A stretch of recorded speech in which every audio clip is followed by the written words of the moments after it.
Salut!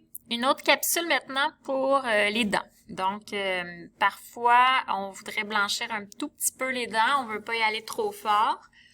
Juste enlever un petit peu de jaune. Des fois, ça peut aussi être seulement l'éclairage qui fait que ça crée un aspect plus jaune que ce l'était réellement. Donc, on peut l'enlever assez facilement tout en gardant, bien entendu, un look très, très, très naturel. Donc, première étape, on va aller sélectionner nos dents. Donc, le Quick Selection Tool. Et je vais venir comme ça, sélectionner mes dents. Je vais m'assurer de ne pas aller chercher des petits bouts de la lèvre, ni des gencives. Donc, je peux réduire.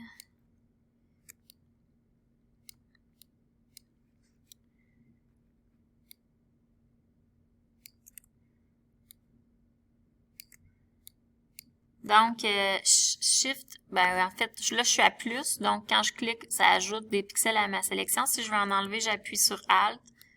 Puis, rapidement, j'enlève des pixels à ma sélection.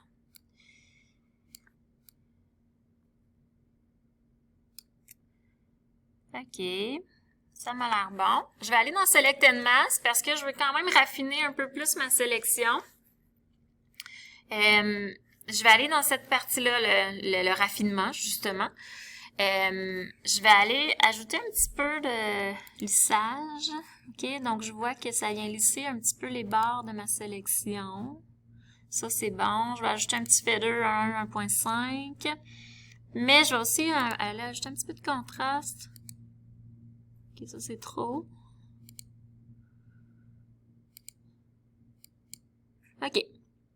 Donc ça a l'air bon. Encore une fois, je m'assure d'être dans Output to Selection. Je dis OK. Et là, j'ai une bonne sélection de mes dents. Première chose, je veux aller enlever le jaune. Donc, je vais me faire un premier layer de Hue and Saturation. Et je vais cliquer sur la petite main. Et je vais aller cliquer sur une partie jaune sur les dents. Donc, déjà, il reconnaît que je veux travailler sur les jaunes.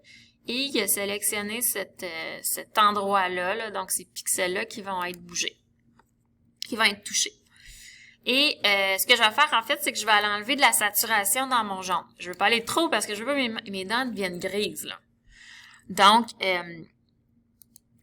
mais ça fait en sorte que si jamais j'ai touché un petit peu à des gencives, vu que je viens chercher seulement le jaune, ben ça les touchera pas. OK? Donc, je viens enlever un peu de saturation. Chose comme ça.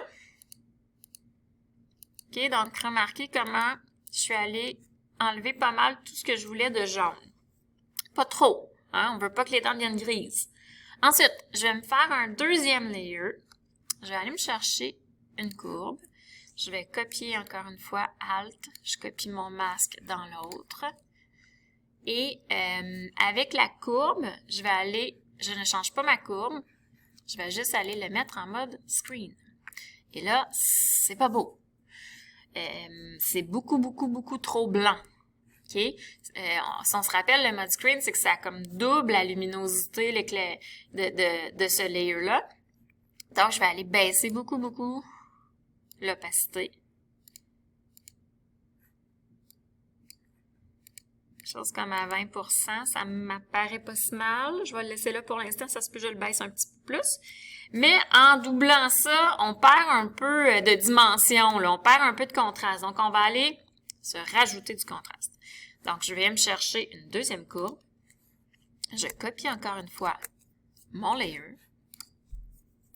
Et là, je vais aller me mettre en mode Soft Light.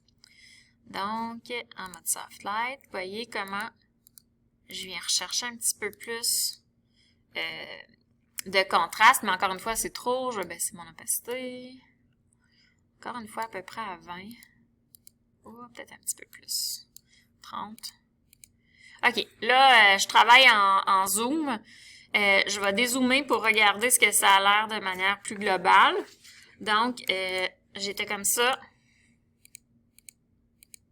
Et j'arrive à quelque chose comme ça. Donc, je pourrais retravailler les opacités si je trouve que c'est encore un petit peu trop.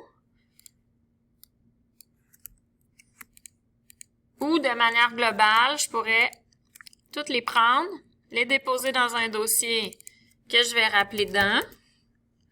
Et de ce dossier-là, baisser l'opacité si je trouve que c'est un petit peu trop encore. OK? Donc, quelque chose comme ça, moi, je trouve que ça me ferait des belles dents.